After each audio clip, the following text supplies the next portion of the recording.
Network लोगों तक पहुंच पाएंगे कुछ अगले महीनों में। बहुत बहुत धन्यवाद। मैं आपके सभी दर्शकों को भी बहुत बहुत धन्यवाद कर रहा हूं और नवरात्रि की अनेक अनेक शुभकामनाएं भी देता हूं। प्रधानमंत्री जी, आज का पहला सवाल, जब आपका मैनिफेस्टो जारी हुआ तो मेरा पहला सवाल यह है कि आप इस मैनिफेस्टो में क्या अहम बातें देखते हैं?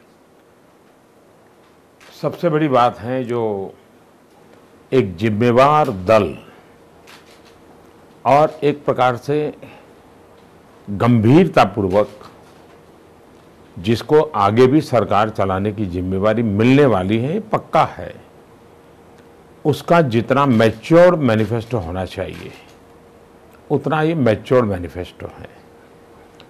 इस मैनिफेस्टो में पहली बार हमने यानी 2022 और 2024 इसको हमने विशेष रूप से प्रस्तुत किया है।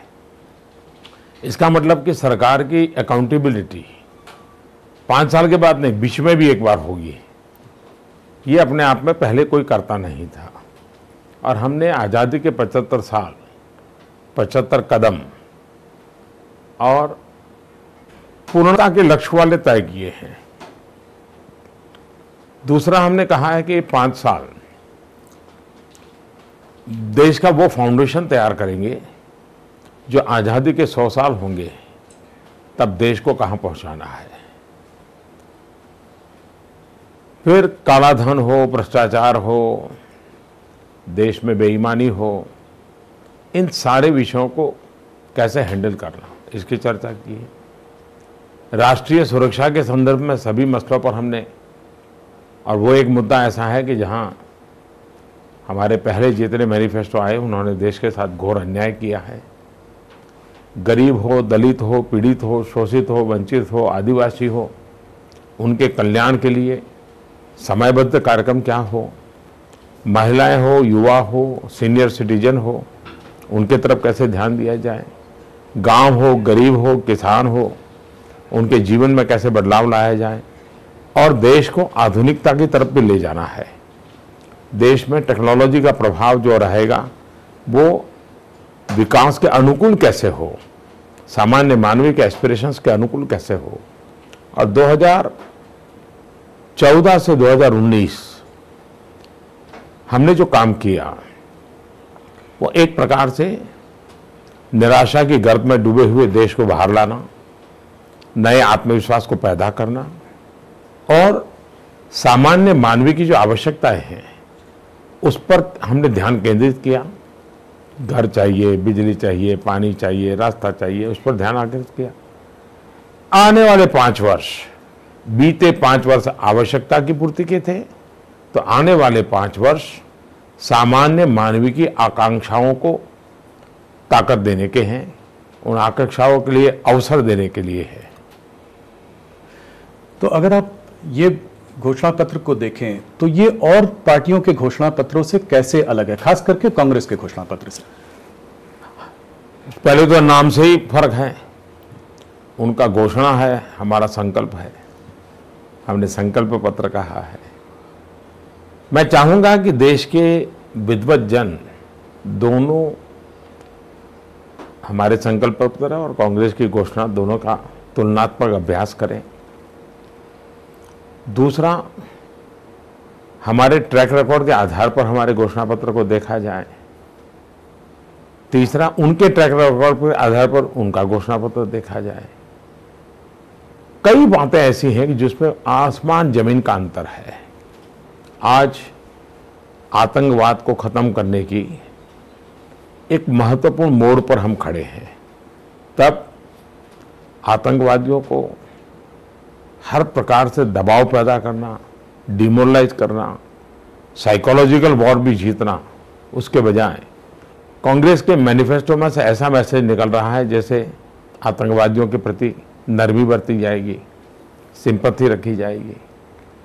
जहाँ तक आर्मी का सवाल है, आर्मी के संबंध में जो कुछ भी कहा गया वो वैसा ही कहा गया है जो कभी न कभी पाकिस्तान बोलता रहा है। कोई भी देशभक्त नागरिक इस भाषा को स्वीकार नहीं करेगा। उन्होंने एक बात कही आपसा को हटाने की। अब आपसा को हटाने की बात करने का मतलब है कि आप अपने सेना के जवानों के हाथ में से सारे शस्त्र ले रहे हैं, तो देश की सेना के जवान को इस प्रकार से निहत्या करना क्या शोभा देता है क्या? और भारत की सेना पीस कीपिंग फोर्स में भारत के सुरक्षा बल के जवान जाते हैं। जब से पीस कीपिंग फोर्स बना है तब से जाते हैं, और दुनिया में सबसे ज़्यादा नंबर भेजने वालों में हिंदुस्तान है। लेकिन अनुभव ये आया है कि इतने सालों में सारे दुनिया में भारत की सेना के लोगों की डिसिप्लिन, ड्यूटी के प्रति उनका समर्पण, इसकी भरचक सराहना होती रही है, बड़ा गौरवगान होता रहा है। आज हमारे ही देश के एक दल जो 50-60 साल तक सरकार चलाता रहा, वो आज इस प्रकार की भाषा बोले, इससे बड़ा दुर्भाग्य क्या हो सकता है? तो आप आफ्स्पा को कैसे देखते हैं? क्या कोई एक टाइम बाउंड वे में उसको वो किया जाएगा? देश में पहले ऐसी स्थिति पैदा करनी चाहिए कि आफ्स्पा की जरूरत ही न पड़े। जैसे हमने अरुणाचल में परिस्थिति पैदा की तो कुछ जिलों से हमने हटाया, हमने कुछ राज्यों में से हटाया। 1980 के बाद पहली बार हटाने का काम हमने किया है, लेकिन कानून को तो बनाए रखा है। सरकार के पास हथियार तो होना ही चाहिए ताकि जवानों को एक सुरक्षा मिले, तब जवान मोरली लड़ सके। और जम्मू कश्मीर में से हटाने का मतलब होता है कि हमने हमारे जवानों को फांसी के तख्त पर लटका देना। मैं देश के जवानों के साथ ऐसा नहीं होने दूंगा। मोदी जी, 14 फरवरी को पुलवामा में सीआरपीएफ पर आतंकी हमला हुआ। उसके बाद मुझे याद है 25 फरवरी को आप हमारे राइजिंग इंडिया समिट में चीफ गेस्ट बनकर भी आए। आपने हम लोग कुछ आभास भी नहीं होने दिया कि आपके मन में क्या चल रहा है। और दूसरे दिन सुबह 3:40 पर आपको खबर आई कि आपने स्ट्राइक किया बालाकोट में। इन 10-11 दिनों में आपके दिमाग में क्या चल रहा था, मैं ये जानना चाहता हूं आपसे। मैंने पहले ही दिन घोषणा की थी कि आतंकवादियों ने और पाकिस्तान ने बहुत बड़ी गलती कर दी है, और मेरा बॉडी लैंग्वेज, मेरी भाषा से समझ आ सकता है कि मेरे भीतर क्या चल रहा है। लेकिन मैं हड़बड़ी में, जल्दबाजी में शॉर्टकट वाले डिसीजन कभी लेता नहीं हूं। तो सभी लोगों से मैंने चर्चा की, सेना से चर्चा की, सुरक्षा बलों से चर्चा की, अफसरों से चर्चा की, और चर्चा करने के बाद धीरे धीरे मैं सोच रहा था कि इसको कैसे आगे बढ़ाया जाए। हमारी सेना ने पुलवामा करने वाले आतंकवादियों को तो यहीं पर मार गिराया, वो अपने आप में बहुत बड़ा काम था। लेकिन मैं इतने से संतुष्ट नहीं था। आतंकवादियों की लालन पालन जहां होता है, आतंकवादियों को जहां से खातर पानी मिलता है, वहां तक अगर हम कुछ नहीं करेंगे तो ये सुधरने वाले नहीं है। और 26/11 का अनुभव कहो, पार्लियामेंट अटैक का अनुभव कहो, बाकी घटनाएं देखो तो लोग मान के चलते थे, पाकिस्तान तो मान के बैठा भी भारत कुछ करने वाला नहीं है, और इसलिए उनकी हिम्मत भी बढ़ती चली जा रही थी। हमें इस बार लगा कि नहीं भाई, हमने जब उरी के बात हुआ तो सर्जिकल स्ट्राइक करके दिखा दिया। इस बार हुआ तो हमें लगा कि सर्जिकल स्ट्राइक का रास्ता ठीक नहीं होगा, एयर स्ट्राइक का रास्ता ठीक होगा, तो हमने एयर स्ट्राइक का रास्ता किया और बहुत सफलतापूर्वक किया। और मैं मानता हूं कि सबको हमने जोड़ करके किया है, सबको विश्वास में लेकर के किया है। अगर आप देखें तो आपके कार्यकाल में आपने पहले सर्जिकल स्ट्राइक्स की, अभी आपने बालाकोट में एयर स्ट्राइक भी की। इसके बाद भी लश्कर तैयबा और जैश ए मोहम्मद जब चाहता है कश्मीर में अटैक कर देता है, तो इसका लंबे समय में इसका क्या, इससे ज्यादा कठोर कदम उठाने पड़ेंगे आपको? पहली बात है कि थोड़ा एनालिसिस करना चाहिए। आतंकवादी हमले करते हैं वो घटनाएं तो बहुत कम हो गई है। पुलवामा एक अपवाद है। ज्यादातर सिक्योरिटी फोर्सेस एंगेज करते हैं। सिक्योरिटी फोर्सेस जब उनको पकड़ने के लिए जाते हैं, उसमें गोलियां चलती हैं और उसमें आतंकवादी मारे जा रहे हैं। तो इन दिनों जितनी घटनाएं घट रही है हमारे कार्यकाल में, उसमें अधिकतम घटनाएं सिक्योरिटी फोर्सेस के द्वारा एंगेजमेंट की घटना है। वो आकर के कहीं मार के चले गए और बच गए, ऐसा नहीं है। ऑपोजिशन पार्टीज ने बार बार आपसे बालाकोट में एक सबूत मांगा है, कहा है कि कुछ नंबर था 250 लोग मारे गए, तो ये नंबर कहां से आया? तो क्या हम कभी सबूत देंगे? क्या आप कभी इस चीज को आगे लाएंगे? जब आप एक दुश्मन से लड़ाई लड़ रहे हो तब इस प्रकार की भाषा दुश्मन को बल देती है, देश को कंफ्यूज करती है, देश के जवानों को डिमोरलाइज करती है। और इसलिए ऐसे समय देश को एक स्वर से एक ही बात कहनी चाहिए कि हमारे वीर जवानों का गौरव करना चाहिए, उनके पराक्रम का गौरव करना चाहिए। इसके पहले कई युद्ध हुए, क्या कभी किसी ने इस प्रकार की भाषा प्रयोग की है? कभी नहीं की है। कई एक्शन हुए, कभी किसी ने ऐसी भाषा प्रयोग नहीं की है। लेकिन सत्ता के बाहर निकलने के कारण, सत्ता के लिए छटपटाने वाली कांग्रेस के लिए उन्होंने सारी मर्यादाएं खो दी हैं। और उसका कारण है कि इस प्रकार की भाषा बोलते हैं। जहां तक सबूत का सवाल है, पाकिस्तान अपने आप में बहुत बड़ा सबूत है। पाकिस्तान ने क्या कारण था कि सुबह 5 बजे उठ करके ट्वीट किया कि हमारे साथ ऐसा हुआ है? हम तो चुप थे, और पाकिस्तान को क्यों कहना पड़ा? वो अपने आप में सबूत है। ऐसा तो नहीं है कि भारत सरकार पहले जाकर के बोली या हमारी सेना के लोग बोले, ऐसा तो नहीं है। मोदी जी, इमरान खान से हमें क्या अपेक्षा रखनी चाहिए, क्या उम्मीद रखनी चाहिए? उनके पीछे आर्मी का भी हाथ है, तो इसलिए ये नहीं समझ में आता कि उस देश को चलाता कौन है। और आजकल इमरान खान वॉर मॉन्गरिंग की बात कर रहे हैं, कह रहे हैं कि भारत में इस बात का इतना महत्व इसीलिए है क्योंकि इलेक्शन आने वाले हैं। इसके बारे में आप क्या कहेंगे? भारत के अंदर पाकिस्तान की किसी भी बात पर रत्ती भर विश्वास नहीं है।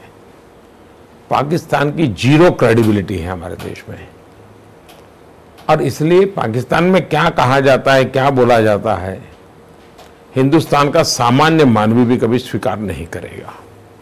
लेकिन दुर्भाग्य से विरोधी दल के लोग पाकिस्तान की हर बात को अपनी बात बनाने लग गए हैं। ये चिंता का विषय है। सवाल ये है, चुनाव तो हिंदुस्तान में बहुत आते हैं भाई। हमारे यहाँ तो हर 6 महीने में चुनाव चलते हैं, तो इसको चुनाव के साथ जोड़ करके कोई बात करता है तो उसे दूसरा गलती क्या हो सकती है? पाकिस्तान से जुड़ा हुआ मुद्दा चाइना का भी है। अगर हम देखें तो मसूद अजहर के मामले में चाइना ने 10 साल में इस बार चौथी बार फिर वीटो का इस्तेमाल किया। तो ये हम चाइना से कैसे डील करेंगे? एक होता है चाइना के साथ हमारा बायलैटरल रिलेशन, द्विपक्षीय संबंध हमारे ऐसे हैं, हमारे पॉलिटिकल एंगेजमेंट है, भारत का इन्वेस्टमेंट वहां हो रहा है, वहां का इन्वेस्टमेंट भारत में हो रहा है, भारत के नेता वहां जाते हैं, उनके नेता यहां आते हैं। इस बीच बीच सीमा का विवाद है, और सीमा का विवाद अभी तक सुलझा। भारत का एक पक्ष है, चाइना का दूसरा पक्ष है, और इसलिए हम लोगों ने मन बनाया है, भारत ने और चाइना के, कि हमारे बीच डिफरेंसेस है, उसको स्वीकार करके हम चलें। लेकिन हम कोशिश करें कि डिफरेंसेस हमारे डिस्प्यूट में कन्वर्ट ना हो, और ऐसी कोई अगर बात होती है तो हायर लेवल पर इसको एक दूसरे के पास पहुंचाना चाहिए, और यह प्रक्रिया हमारी लगातार चलती रहती है। जहां तक अंतर्राष्ट्रीय संबंधों में उनको क्या स्टैंड लेना, क्या स्टैंड नहीं लेना, वे हर देश अपने अपने तरीके से तय करता है। जैसे हम हैं, कई बात ऐसी होती है जिसमें हम पैलेस्टाइन के साथ होते हैं, तो कुछ बातें ऐसी होती हैं इजराइल के साथ होते हैं, कुछ बातें ऐसी होती हैं जहां हम ईरान के साथ होते हैं, कुछ बातें ऐसी होती है हम अरबिक कंट्रीज के साथ होते हैं। तो इसलिए हर देश अपने हित में कुछ न कुछ रणनीति के तहत सोचता है, और मुझे विश्वास है कि देश समझेगा कि एक जमाना था कि अंतर्राष्ट्रीय मंचों पर अकेला रशिया हमारे साथ हुआ करता था, और सारी दुनिया पाकिस्तान के साथ होती थी।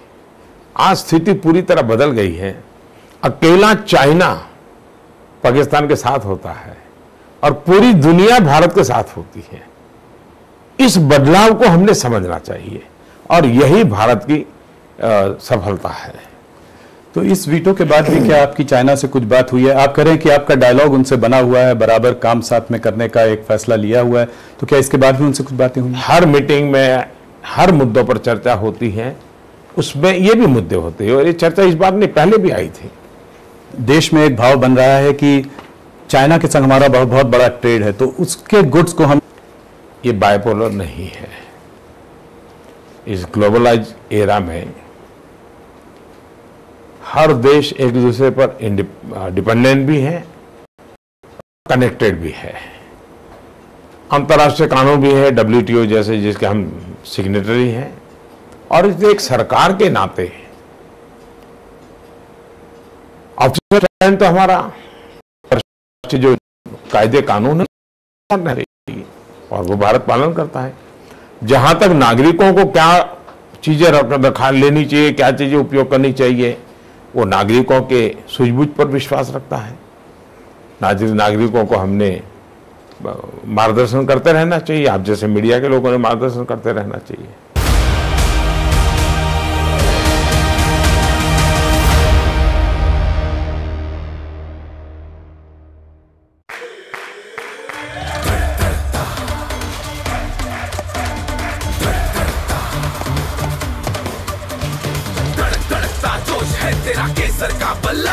जब हो जुबां पे केसर और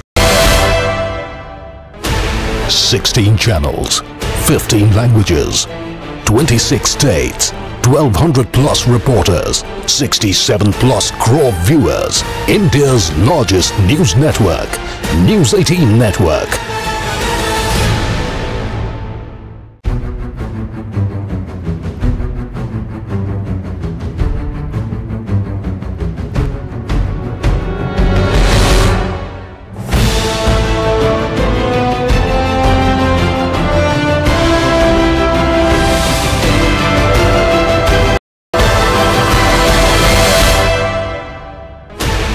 Sixteen channels, 15 languages, 26 states, 1200 plus reporters, 67 plus crore viewers. India's largest news network, News 18 Network.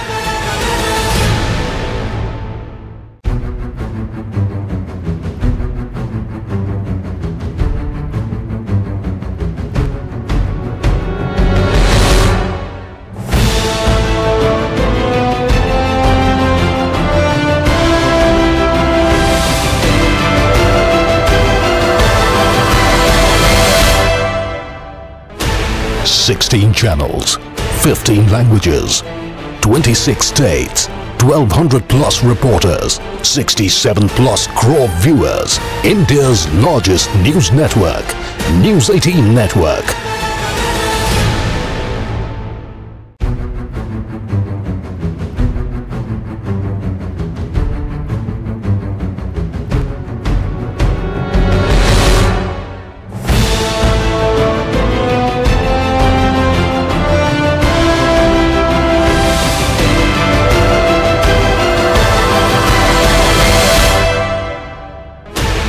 Sixteen channels, 15 languages, 26 states, 1200 plus reporters, 67 plus crore viewers. India's largest news network, News 18 Network.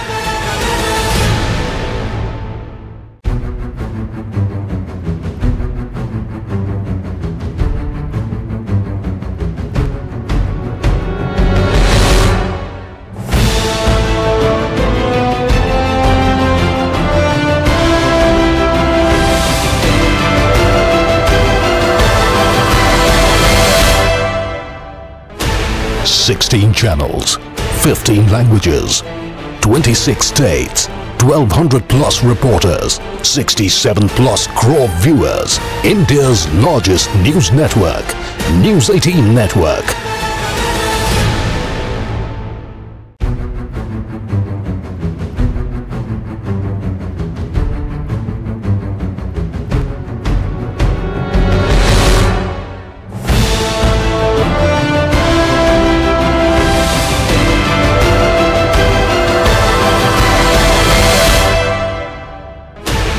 Sixteen channels. Kashmir को विकास भी चाहिए, कश्मीर को विश्वास भी चाहिए। आप इस समस्या को कैसे देखते हैं? उन्होंने इसका रास्ता जैसे जूनागढ़ का निकाला, जैसे निजाम का निकाला, इसका भी निकालते। लेकिन एक तो ये मामला पंडित नेहरू ने अपने पास रखा और तभी से लेकर के विवादों में घिरा रहा है। अब तक हमारे हजारों जवान मरे हैं, विकास के लिए बजट में कभी कोई कमी नहीं आई, खर्च हुआ है। इसलिए भारत की तरफ से कभी भी कश्मीर को थोड़ा सा भी बुरा लगे या अन्याय हो, ऐसी कोई घटना कभी भी नहीं हुई है। लेकिन इस समस्या को समझ करके उसको हैंडल करना चाहिए, इसमें पहले की सरकारों में कोई न कोई कमी रही है। दूसरी बात है, कश्मीर लद्दाख में कोई प्रॉब्लम है? नहीं है। जम्मू में कोई प्रॉब्लम है? नहीं है। श्रीनगर के अंदर वैली में एक 2.5 डिस्ट्रिक्ट है जहां ये समस्या है। इस 2.5 डिस्ट्रिक्ट की घटनाओं को हम पूरे जम्मू कश्मीर की घटनाओं के रूप में देखते हैं। एक तो एक बार ये नैरेटिव बदलना चाहिए और उसमें मीडिया के लोगों ने मदद करनी चाहिए। दूसरा, वहां जो काम हो रहे हैं, अब देखिए स्पोर्ट्स में वहां के बच्चे होनहार आगे आ रहे हैं, कॉम्पिटिटिव एग्जामिनेशंस में बच्चे आगे आ रहे हैं। आज हिंदुस्तान की किसी भी टॉप यूनिवर्सिटी में जाइए, कोई न कोई कश्मीर का बच्चा वहां पढ़ता है। ये सारी चीजें हो रही है, इसको हमने बल देना चाहिए। अभी वहां पंचायत के चुनाव हुए, 70 to 75% वोटिंग हुआ और हजारों की तादाद में पंच सरपंच जीत करके आए, जो कई दिनों से लटका पड़ा था। वो अब काम में लग गए, उनको अवसर मिल गया। उसी प्रकार से जम्मू कश्मीर में इन्वेस्टमेंट आना चाहिए, नए रोजगार बढ़ने चाहिए। नए रोजगार के अंदर वहां के जो 35A या 370 ये रुकावट बनी हुई है, कोई इन्वेस्टमेंट करने के लिए जाता नहीं है। वहां आप IIM बनाओ, लेकिन कोई प्रोफेसर जाने को तैयार नहीं, क्योंकि प्रोफेसर जाएगा और उसके बच्चों को एडमिशन चाहिए तो कानून आड़ा आता है, उसको मकान चाहिए तो कानून रुकावट करता है, और उसके कारण जम्मू कश्मीर के लोगों का बहुत नुकसान हो रहा है। जम्मू कश्मीर के विकास के लिए कुछ ऐसे नियम बना करके पंडित नेहरू जी गए हैं जो बहुत मुश्किल कर रहे हैं, उसको एक बार रीलुक करने की जरूरत है। क्या आपको लगता है कि आपने अलायंस किया वो आपकी एक गलती थी, और असेंबली के चुनाव कब उम्मीद किए जाए हो सकते हैं? वो एक प्रयोग था और नागरिकों ने जो मैंडेट दिया था वो फ्रैक्चर मैंडेट था। कोई भी है, मुफ्ती साहब सीनियर थे, 2-3 महीने के बाद बातचीत शुरू हुई और हमने पब्लिकली कहा भाई हम 2 ध्रुव के लोग हैं, हमारी विचारधारा मेल नहीं खाती है, लेकिन चूंकि एक व्यवस्था देनी चाहिए तो हम जिम्मेवारी लेने के लिए आगे आए हैं और कोशिश करेंगे, एक प्रयोग के रूप में कोशिश करेंगे। मुफ्ती साहब से तब तक तो कुछ अच्छी चीजें हो भी कर पाई। बाद में महबूबा जी आई, वे तो इतनी रिलक्टेंट थी, पहले 2-3 महीने तो उन्होंने लिया नहीं, फिर गवर्नर रूल आया था। बाद में वो आगे आई, उन्होंने हमारा सहयोग मांगा, हमने सहयोग दिया। लेकिन जब ये पंचायतों के चुनाव का मुद्दा आया तो उन्होंने टालती रही और कहने खून खराबा हो जाएगा, लोग मर जाएंगे। बंगाल में अभी पंचायतों के चुनाव हुए और जितनी हिंसा हुई, जितने लोग मारे गए, जब जम्मू कश्मीर में चुनाव हुए, 0 वायलेंस, 0, एक भी घटना नहीं। अब ये घटनाओं को आप मीडिया के लोग देश के सामने लाते ही नहीं है, और मैं मानता हूं निष्पक्ष मीडिया ही कश्मीर का ये जो नैरेटिव अपने मैनिफेस्टो में इसकी बहुत जोरों से बात करी है। जैसे ही आपका मैनिफेस्टो आया, विपक्ष के दल टूट पड़े ये बोलने के लिए कि अगर ऐसा होगा, कश्मीर के कुछ पार्टियों ने ये तक बोला कि अगर ऐसा होगा तो ब्लड बात हो जाएगा, किसी ने सेसेशन की बात करी, फारूक अब्दुल्ला जी ने कुछ कहा, महबूबा जी भी कुछ कह रही हैं, इसके बारे में आप क्या कहेंगे? कश्मीर की समस्या की जड़ में वहां बन बैठे हुए 5-50 पॉलिटिकल परिवार है। ये सारी मलाई इतने साल इन्हीं कुछ परिवारों ने खाई है। कश्मीर के सामान्य मानवी को कोई भी फायदा ही पहुंचने ही नहीं देते हैं और इस प्रकार के इमोशनल इश्यू बनाकर के अपनी राजनीति चला रहे हैं।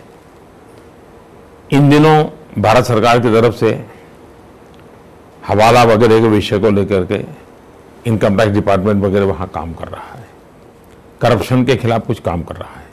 आप हैरान हो जाएंगे, आतंकवादियों के घटना के समय पाकिस्तान से पैसा लेकर के पत्थर मारने वाले तो आ जाते हैं, लेकिन जब NIA के द्वारा या इनकम टैक्स के द्वारा रेड पड़ती है, भ्रष्टाचारियों पर कदम उठाए जाते हैं, तो वही नागरिक वहां बाहर खड़े रह करके ताली बजाते हैं।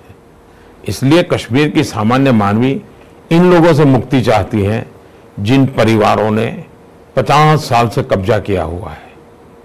और इसलिए कश्मीर की स्थिति ऐसी है कि वहां की जनता ही अब बदलाव चाहती है, चाहे वो 370 का मामला हो, 35A का मामला हो। प्रधानमंत्री जी, क्या आपको लगता है कि आज सबसे बड़ा मुद्दा राष्ट्रवाद का मुद्दा है?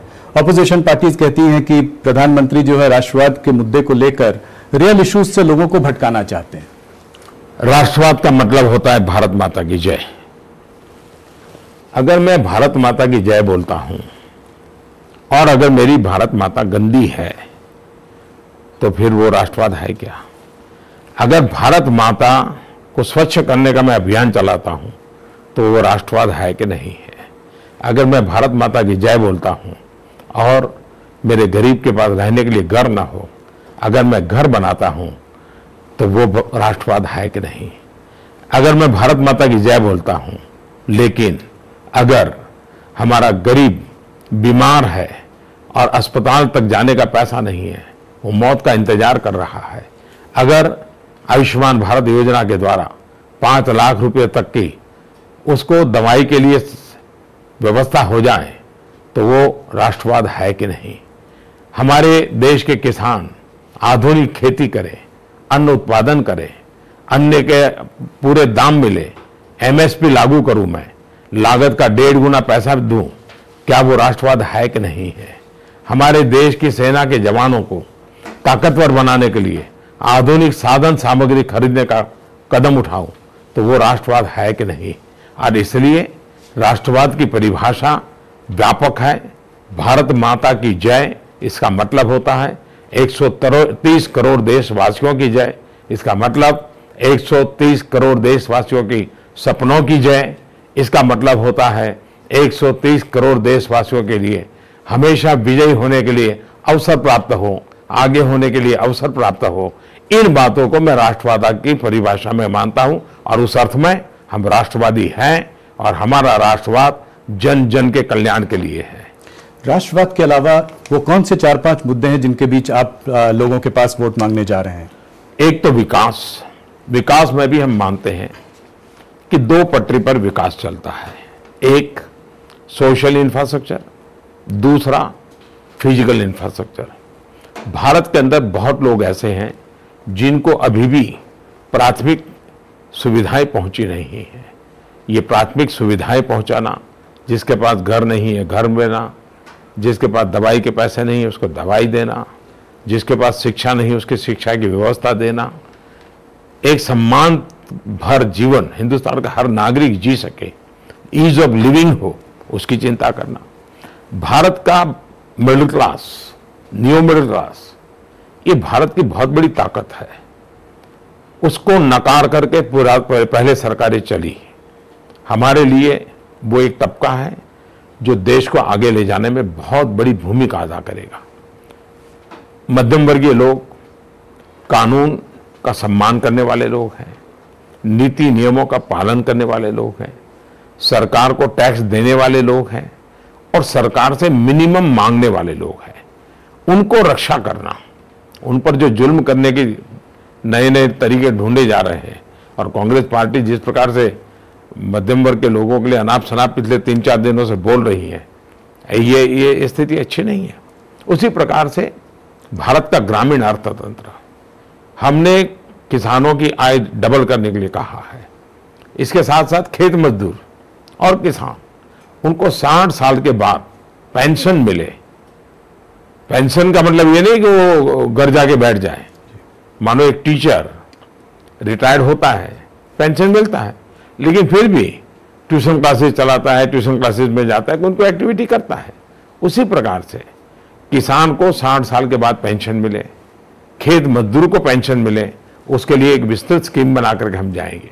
उसी प्रकार के छोटे दुकानदार छोटा छोटा कारोबार करते हैं, रोज का कमाते हैं, रोज का खाते हैं, ऐसे लोगों के पेंशन के लिए भी कोई न कोई व्यवस्था इस दिशा में हम इस बजट के अंदर हम लेकर के आए हैं।